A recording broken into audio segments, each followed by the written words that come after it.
चंदा और मैं एक दूसरे ले बहुत माया करथन।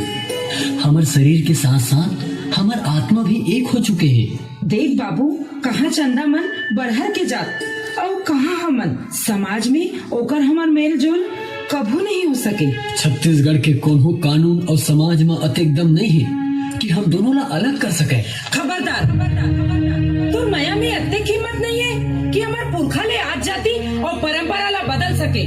ये छत्तीसगढ़ है। तो सुन, मैं तो जात हूँ, फिर मोर माया यहाँ के हवा पानी के संगे संग चंदा ला घड़ो मता दे है। सब ले बढ़ के माया के कसम होथे, और माया तो वही करथे जेकर करेजा में दम होथे।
चंदा, बहुत दिन से एक बात बोलना चाहते हो। आज मोला बोले के मौका मिले है। फिर तय तुम्हार जिंदगी हस, तोर बिना मैं मर जाऊं चंदा। आई लव यू चंदा। सूरज, का हो गए है तोला? आज ते नशा बसर तो करके नहीं आया हस? नशा नशा तो तोर प्यार के हो गए है मोला। आज तय जवाब नहीं देबे तो देखबे मैं अपन जान दे दे हूँ। नहीं सूरज, ऐसा झन कर, इश्क में रिस्क होते। तय इश्क कर ले, मैं रिस्क लेकर तैयार हूँ।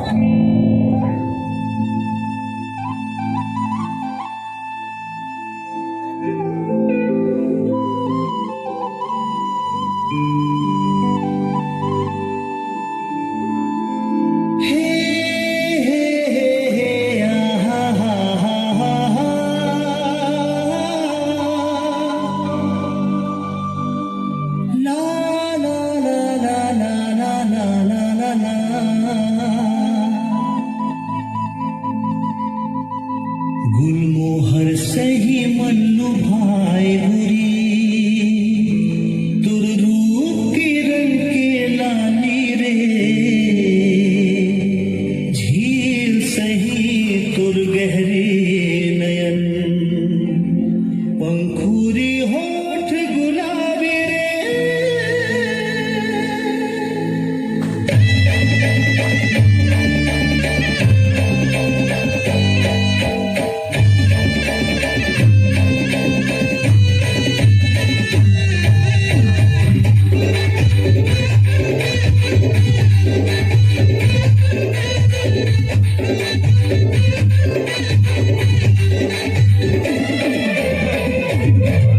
गुलमोहर सही मन लुभाए बुरी,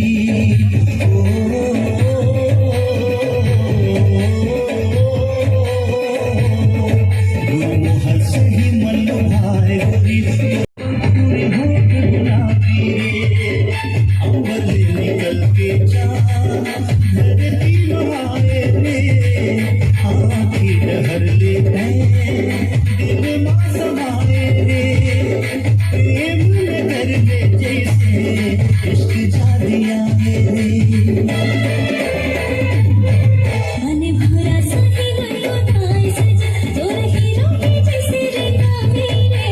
दिल के राजा मोर बादशाह, मनो है तोर सुख जाए रे।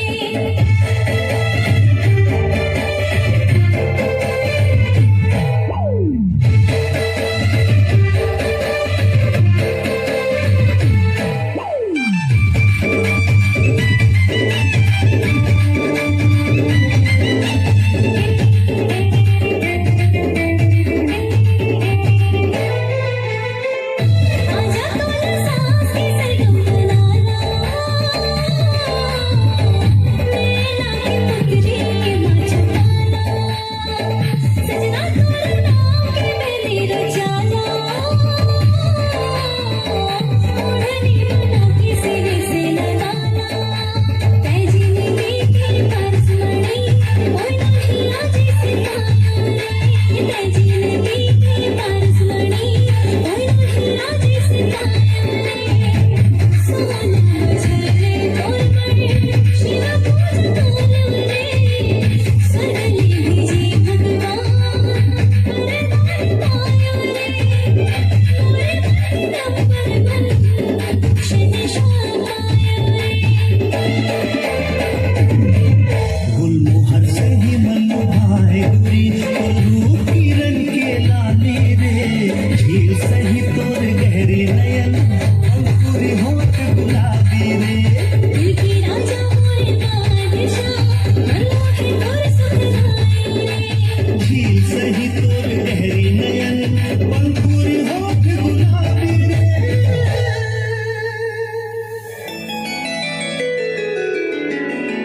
मुला माफ कर दे बेटा, मैं तुहर दोनों जन के माया ला नहीं जीन पाए। जात पात के बेड़ी मोर अंतरात्मा ला जकड़ ले रहीस, फिर मोर बेड़ी पूरा खुल गए बेटा। अब मैं समझ गयो, सबले बड़े धर्म माया और इंसानियत होते।